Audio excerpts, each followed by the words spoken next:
Hola a todos, Dios los bendiga, bienvenidos a este programa Unidos por la Palabra de Dios.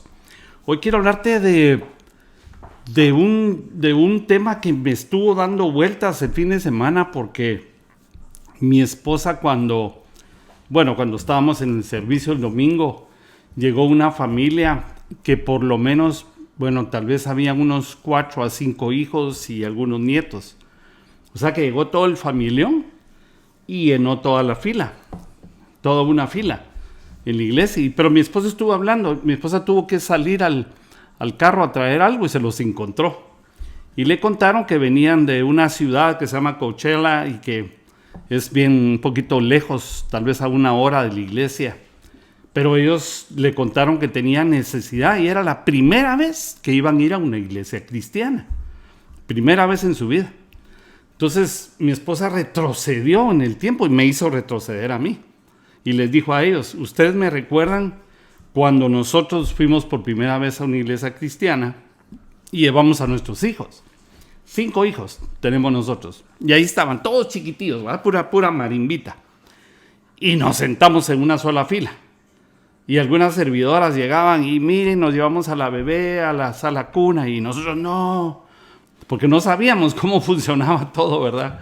Pero el tema es nuestros primeros movimientos, nuestros primeros pasos, nuestro primer caminar en la iglesia del Señor, nos lo recordaron ellos. Yo me recuerdo que en ese tiempo, un poquito antes, mucho antes, yo empecé a sentir la necesidad de Dios. Y yo decía, pero yo quiero buscar a Dios. Y lo buscaba en lugares con todo mi corazón que realmente no lo encontraba. No quiero hablar mal de instituciones ni nada, pero llegamos a una iglesia que no es necesariamente cristiana y entonces yo con la intención de buscar a Dios, pero me daba cuenta que no había vida, porque la verdad es importante buscar un lugar donde el Espíritu de Dios se mueva y puedas tú sentir la presencia de Dios y puedas ser libre para adorarle, para llorarle, para cantarle, incluso para danzarle. Entonces yo busqué en un lugar y en otro y en otro y en otro y se pasó el tiempo y de repente encontré el lugar necesario. No te quiero hablar mucho de eso porque no ese es el punto. El punto es buscar a Dios e encontrarlo.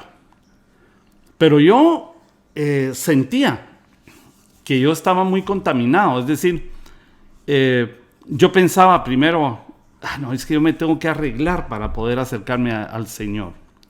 Yo tengo que cambiar mi vida para poderme acercar. Yo tengo que cambiar mi vida porque si no, yo voy a llegar a la iglesia y voy a ver a todos. Los miraba a todos como santos. Y yo decía, pero yo no soy así, entonces yo los voy a... Hasta pensaba tal vez que yo los iba a contagiar del pecado, dándole la mano. Y que, no sé, sentía como hipócrita, pero también sentía como, no estoy listo. Así dicen muchos, ¿verdad? No estoy listo para buscar a Dios y para ir a una iglesia. Tengo que dejar tal vez las drogas, de beber, etc. Y yo, hasta que me percaté que Dios funciona totalmente en la dirección opuesta, es lo contrario. Uno, por muy pecador que sea, pues viene al Señor, se acerca a la iglesia para que el Señor lo cambie a uno. O sea, uno no cambia para venir al Señor. Uno viene al Señor para que Él lo cambie a uno. Entonces, por otro lado, hay personas que son demasiado buenas y creen que ellos sí pueden ir a la iglesia o que no necesitan porque no son tan pecadores. El punto aquí es de que todos necesitamos acercarnos a la mesa del Señor. Todos necesitamos acercarnos al Señor para que Él nos cambie, organice y cambie nuestras vidas.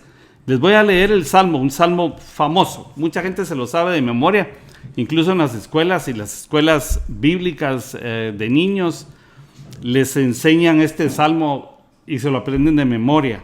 Salmo 23, Es un salmo de David que solamente tiene 6 versículos. Y dice, Jehová es mi pastor y nada me faltará. En lugares de delicados pastos me hará descansar. Junto a aguas de reposo me pastoreará. Confortará mi alma.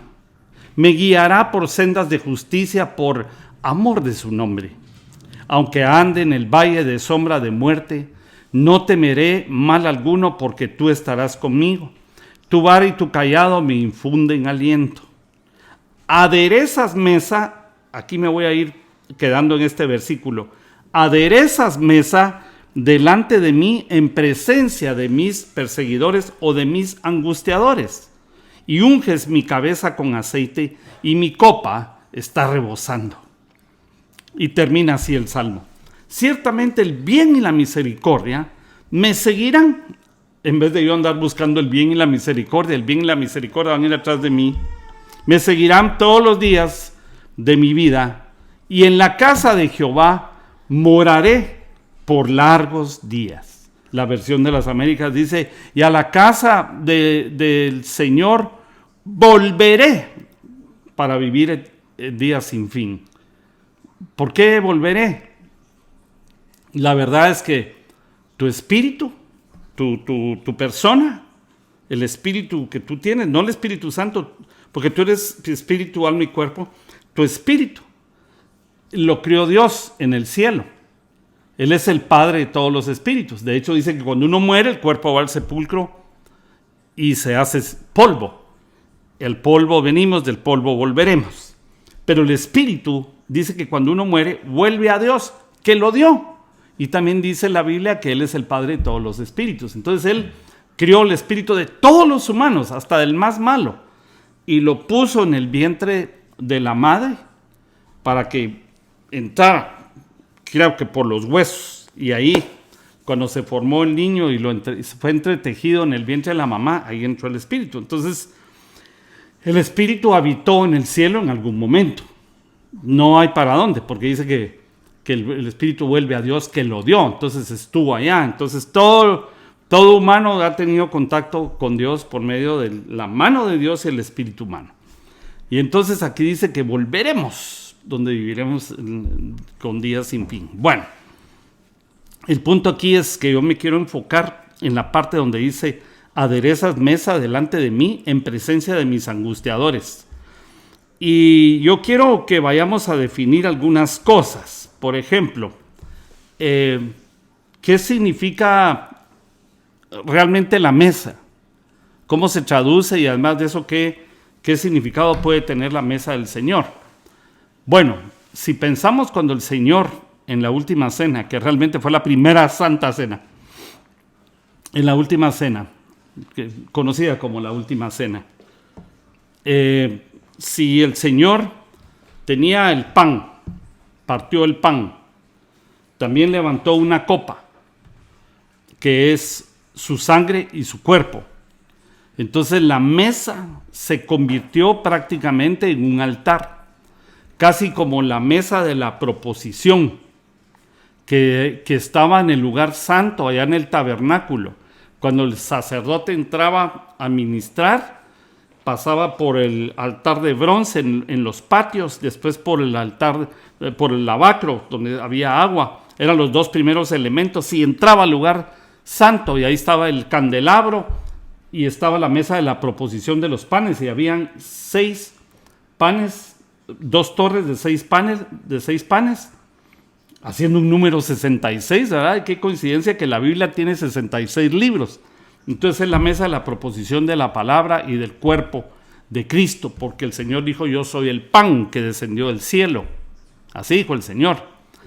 Y también dijo, el que coma de mi carne y beba de mi sangre. Fíjense todo lo que estaba ahí en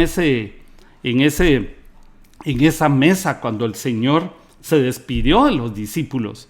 Y estaba Él mismo, que es el Cordero de Dios que quita el pecado del mundo. Entonces estaba el Cordero Pascual, estaba el pan, estaba el vino. La mesa es un altar.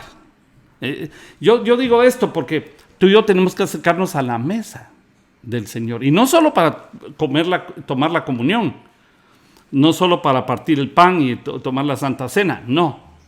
Eso es toda la vida. Y en un aspecto espiritual, yo puedo llegar en mi habitación y convertirla en el lugar secreto en donde yo me reúno con Dios, y ahí va a tener la mesa servida. Y tú y yo tenemos que acercarnos a la mesa, y con una razón, con un propósito, que te voy a dar en un momentito, pero para mientras aprendamos que es la mesa a la que nos tenemos que acercar. La mesa es un altar, la mesa representa el alimento físico y el alimento espiritual. Otra vez, porque en la mesa están los panes de la proposición, que es la palabra de Dios. Entonces en la mesa del Señor hay palabra de Dios, está el pan de vida que es Jesús, está el Cordero de Dios que quita el pecado del mundo. Entonces yo me tengo que acercar a la mesa para que el Cordero de Dios quite el pecado del mundo en mí.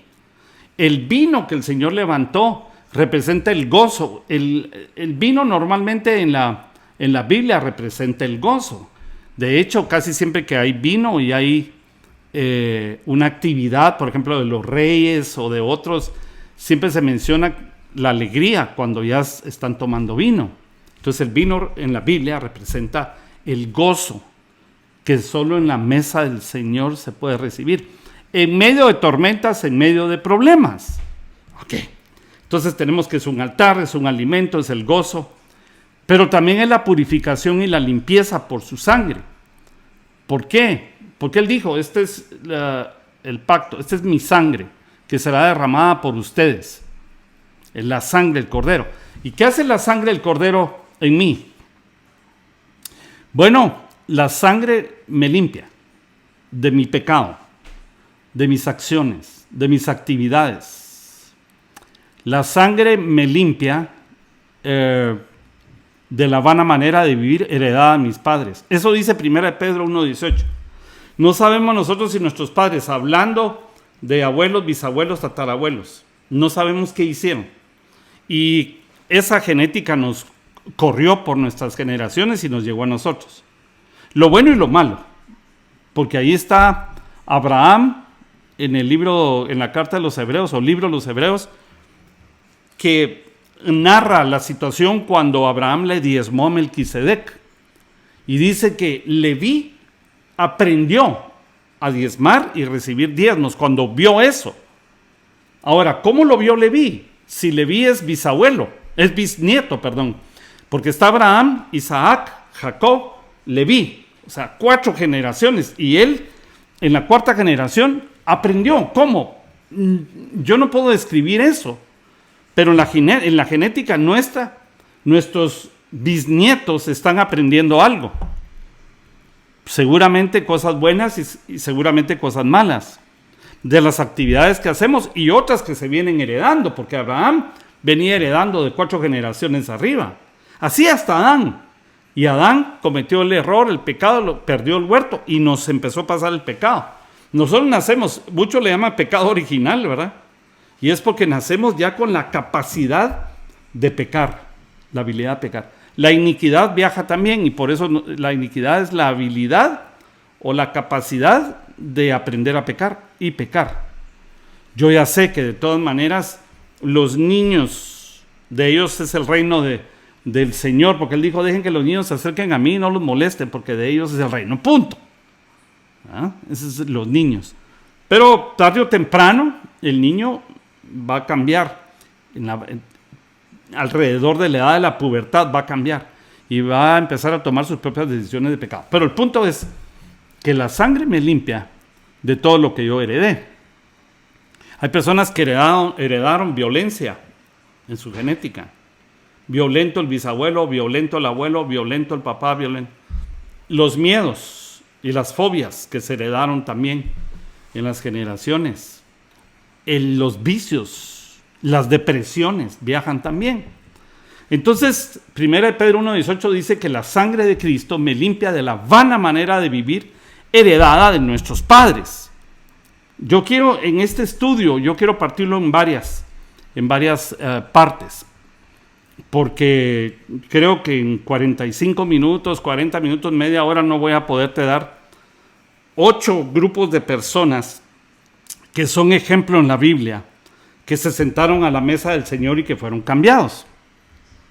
Pero sí, yo quiero que vayamos por lo menos entendiendo cómo es que el Señor hace el proceso de sentarnos a la mesa y de cambiarnos. Hoy vamos a ver por lo menos qué significa la mesa y qué significa el aderezar mesa, que el Señor adereza la mesa delante de mis angustiadores. Pero bueno, sigamos aquí. Entonces la sangre del Cordero me limpia mis propios pecados y me limpia la vana manera de vivir heredada de mis padres. Entonces yo puedo cambiar, ser transformado en esa mesa. Sí, sí, Señor. Porque ahí está la sangre del Cordero. Porque ahí está el pan, que es el mismo Señor Jesucristo. Entonces la sangre es la limpieza. Pero la sangre no solo me limpia. Bueno, la Biblia dice que si no hay derramamiento de sangre, no hay remisión de pecados. Entonces, para que yo pueda ser limpiado, para quedar limpio. Limpiado es el acto, limpio es como yo quedé por la sangre del Cordero. Tuvo que el Señor haber venido a derramar su sangre. Entonces, es la razón por la que yo tengo que aceptar el sacrificio de Cristo. Romanos 10:9-10, otra vez, creo que toda la semana lo digo. Si confesares con tu boca que Jesús es el Señor y crees en el corazón que el Padre lo resucitó de entre los muertos, seréis verdaderamente salvos. Entonces, la sangre me limpia. También dice la Biblia que por la sangre de Cristo se nos permitió, se nos dio acceso al lugar santísimo. Qué lindo, ¿verdad? Porque antes al lugar santísimo solo podía llegar el sumo sacerdote y a pedir perdón por los pecados de todo el pueblo. Si yo era el pecador y ya tocaba, porque era una vez al año, solo una vez al año, y solo el sumo sacerdote. Los sacerdotes no. El jefe de los sacerdotes, pues, el mayor de ese momento, era el que entraba una vez al año. Entonces, si yo era uno de los pecadores, aquí venían todos los pecadores, ¿verdad? Ese día, y traíamos un animalito del sacrificio. El Señor dio la lista de los animalitos puros que se tenían que sacrificar. Por ejemplo, si alguien tenía posibilidades económicas, que tenía más plata, traía un buey o un toro, que eran animalitos puros, una vaca, y la sacrificaban. Si no, ahí a la mitad, a la clase media, podríamos decir, traían su oveja, un cordero. Por eso Cristo es el Cordero de Dios que quita el pecado del mundo. Si no tenían dinero, traían unas palomas, unas aves, traían 2 y se sacrificaban, y era todo un acto que otro día vamos a estudiarlo. El punto es que había que traer un animalito del sacrificio para que fuera. Yo le entregaba el cordero como pecador al sacerdote, al sumo sacerdote. El sumo sacerdote lo tomaba, le imponían las manos sobre el animalito, casi como diciendo: nuestro pecado se lo vamos a pasar al animalito, porque el animalito va a derramar la sangre, no yo. Porque aquí los pecadores, la Biblia dice que la paga del pecado es muerte, pero también dice que la dádiva de Dios es vida eterna, porque aún siendo pecadores, Cristo murió por nosotros. Bendito su nombre. Entonces, traíamos el animalito, se le ponía las manos y le pasábamos el pecado.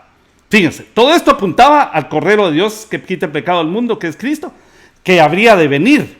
Por eso cuando Él vino y fue sacrificado, ya los demás corderitos que se sacrificaron después de eso ya no tienen ningún sentido, porque para mí Cristo es mi Pascua. Eso dice en la Biblia, que Él es mi Pascua.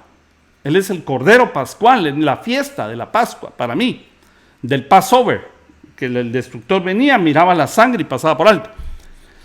Entonces, le ponían las manos, lo degollaban, derramaban la sangre sobre un recipiente, agarraban de esa sangre con un hisopo y la rociaban sobre los elementos que estaban adentro del tabernáculo. O sea, derramamiento, rociamiento.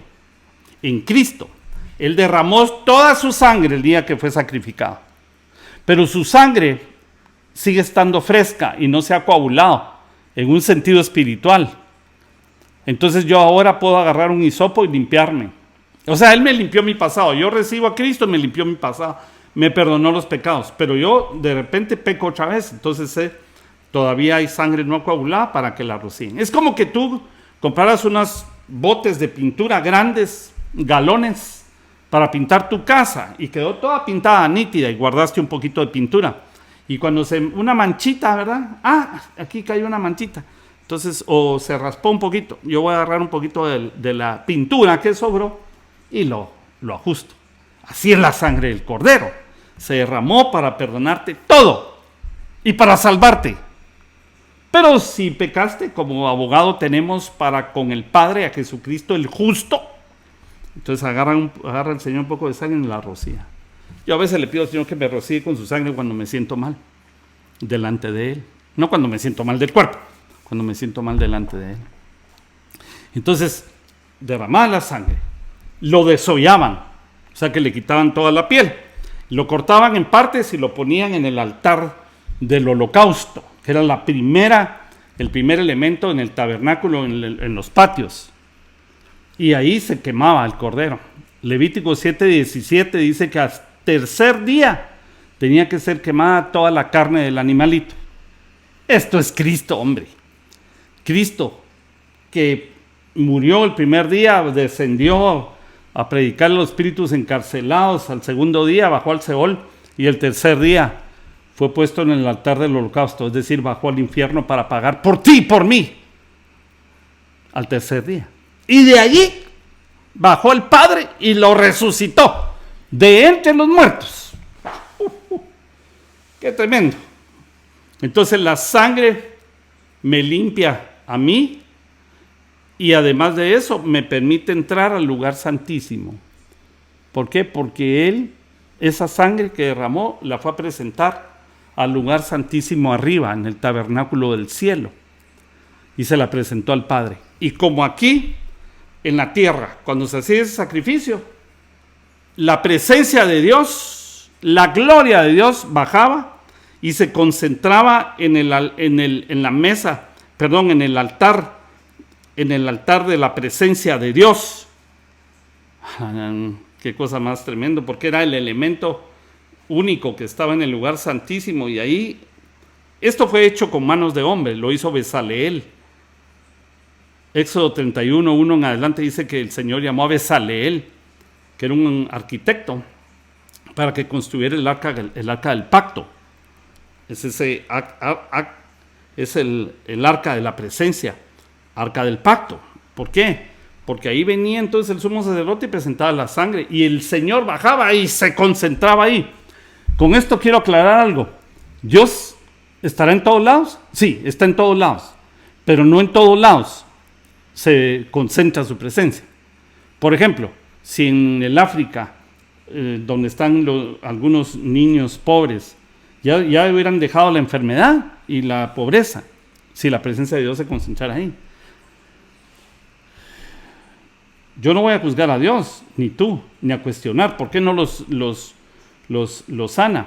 Bueno, algunos, gracias a Dios, en África, me consta, porque nosotros tenemos allá con la iglesia New Hope, la iglesia New Hope lo tiene, y nosotros, pues como somos hermanitos con ellos y participamos, tenemos un orfanato en Uganda, al cual nosotros, no tenía que decir lo que hace la izquierda y la derecha, pero bueno, sostenemos ese orfanato. Y lo digo porque, pues, también la gente tiene que saber en qué se usan también los recursos.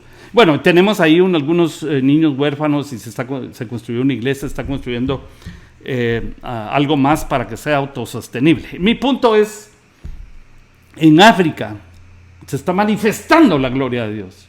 ¿Por qué? Dios no se manifiesta, bueno, sí hay excepciones, pero no se manifiesta si no oye el clamor. Por ejemplo, el pueblo de Israel cuando estaba en Egipto de esclavos, 400 años, que se pasó a 430, el Señor no llegó a rescatarlos, hasta que ellos clamaron. Entonces el Señor quiere escucharnos, que nosotros verdaderamente tenemos necesidad, ¿verdad? Entonces le clamamos a Dios y la gloria de Dios se presenta. Entonces por eso es que cuando tú oras por los enfermos, se imponen manos, estás clamándole a Dios y la gloria baja y se sana. Como aquella mujer que tenía 12 años de tener hemorragia en la Biblia, ¿verdad? Y se gastó todo el dinero en médicos, hospitales, todo, y no se curó. Entonces sabía que el Señor iba pasando, dijo, si tan solo toco su manto, el borde de su manto, yo quedaré sana. Miren la fe. Y se acerca y toca el manto y se sana. Y el Señor se voltea y dice, ¿quién me tocó? Y los discípulos, ay Señor, ¿cómo que quién te tocó si todos te aprietan? O sea, que todos lo tocan, pero no todos se sanan. Es así, ¿por qué? Porque Él dijo, alguien vino con fe y me arrancó la virtud, me arrancó la gloria, me arrancó el poder y quedó sana. Entonces la mujer dijo, yo fui, porque dijo, ¿quién me tocó? Yo fui. Mujer, le dijo el Señor, tu fe te ha sanado, porque con fe tú puedes atraer la gloria de Dios. Entonces yo me acerco a la gloria de Dios porque el Señor derramó su sangre.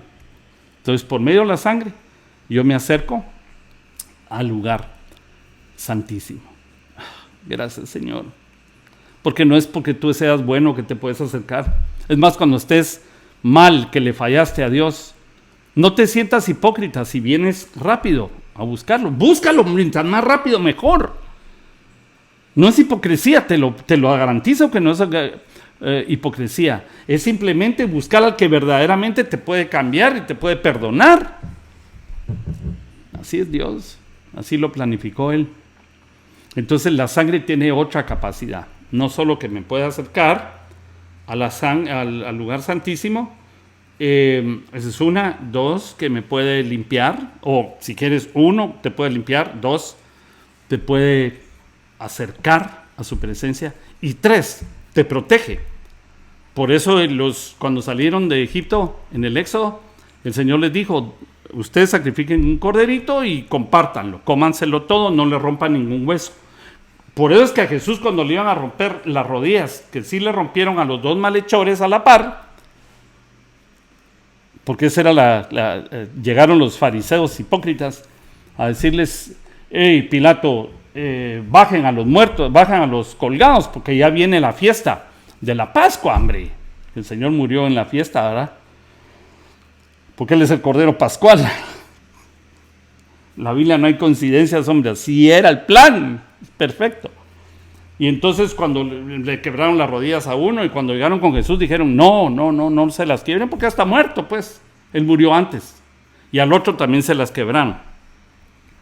¿Para qué? Para que cayeran y se ahogaran y murieran, crucificados.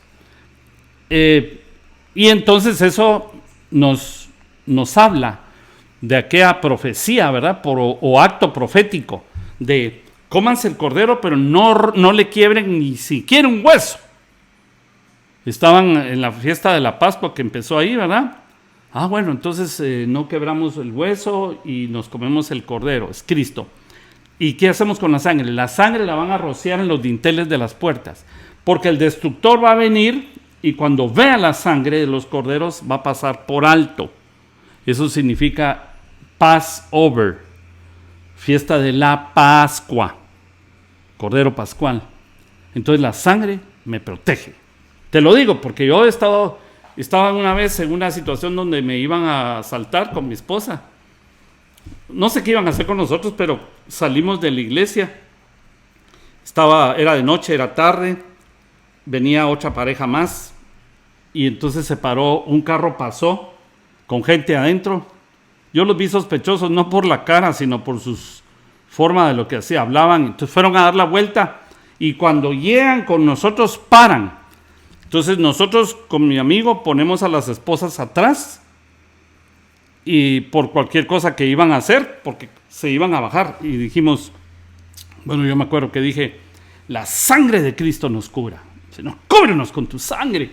Y cuando las pusimos atrás, el tipo no pudo abrir la puerta.